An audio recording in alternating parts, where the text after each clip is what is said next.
dari kelas 3A Prodi Pendidikan Guru Sekolah Dasar Universitas Lampung. Di sini saya akan menjelaskan unsur-unsur intrinsik dan ekstrinsik dari video yang telah saya tonton, yaitu film Serdadu Kumbang. Pertama, saya akan menjelaskan tentang unsur intrinsiknya. Unsur intrinsiknya ini dibagi menjadi judul, yang dimana judulnya ini Serdadu Kumbang, yang menceritakan tentang seorang anak yang bersemangat untuk meraih cita-citanya seperti seorang tentara ataupun serdadu. Lalu ada tema, yang dimana tema ini terbagi menjadi dua. Ada tema minor dan tema mayor. Tema minornya yaitu tentang sejarah dan pengetahuan itu sangat penting. Lalu ada tema mayor, yang dimana tentang pengetahuan, cita-cita, dan juga disiplin untuk meraih masa depan. Adapun penokohan terbagi menjadi dua. Ada tokoh utama yang diperankan oleh Ame dan juga tokoh tambahan yang diperankan oleh Umbe, Acan, dan Minun. Tokoh tambahan juga terbagi ada sekunder dan juga komplement. Untuk sekunder tadi yang telah saya sampaikan, dan untuk tokoh tambahan komplement yaitu ada Pak Alim, Pak Openg, Ketut, dan Zakaria. Yang dimana tokoh ini muncul tetapi tidak terlalu banyak dimunculkan dan tidak dekat dengan tokoh utama. Adapun tokoh yang juga dibagi menjadi dua, ada tokoh nyata dan juga tokoh maya. Tokoh nyata yaitu tokoh yang benar-benar muncul dalam cerita, seperti Ame, Umbe, Acan, dan yang lain-lain. Dan tokoh maya yaitu tokoh yang hanya disebut-sebut saja, yaitu contohnya seperti orang Malaysia dan juga guru Indonesia. Menurut tokoh juga dibagi menjadi tiga. Ada tokoh protagonis, antagonis, dan juga tokoh protagonis. Tokoh protagonis yaitu tokoh baik yang dimana diperankan oleh Ame, Umbe, Acan, dan lain-lain. Dengan buktinya yaitu Ame yang berkorban untuk teman-temannya agar mereka semua bisa mengikuti ujian. Lalu ada tokoh antagonis yang diperankan oleh Pak Alim, yang dimana Pak Alim ini selalu seenaknya terhadap muridnya dan tidak pernah memperhatikan murid-muridnya. Adapun juga tokoh tritagonis, yaitu tokoh yang tidak memihak antara tokoh pertama ataupun tokoh protagonis dan tokoh antagonis, yang diperankan oleh kepala sekolah.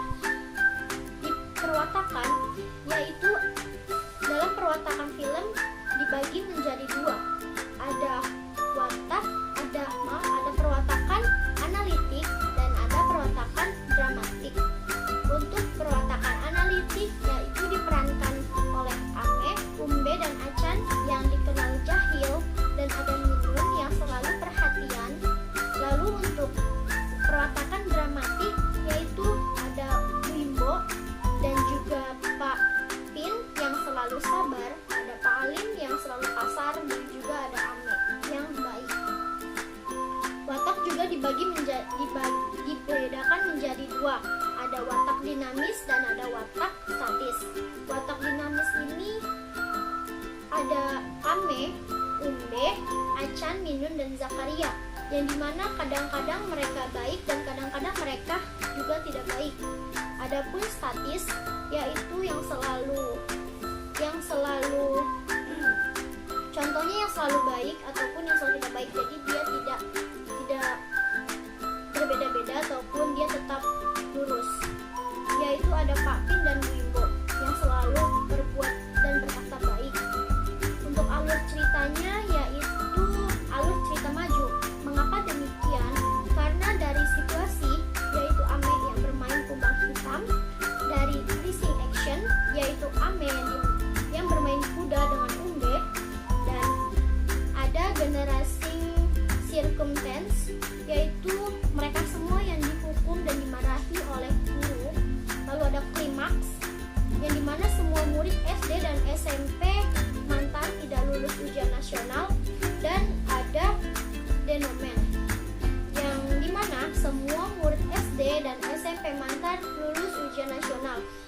jika kita urutkan alurnya satu persatu, itu akan terbentuk menjadi alur maju. Untuk setting pun dibagi menjadi 5. Ada setting tempat yang lebih dominan, yaitu di rumah Ame, di sekolah, dan di bawah pohon cita-cita. Ada setting tempat yang tidak dominan, yaitu contoh di pantai dan di masjid. Di pantai yaitu saat mereka memancing, dan juga di masjid saat umbe dan lainnya sedang sholat dan berkumpul.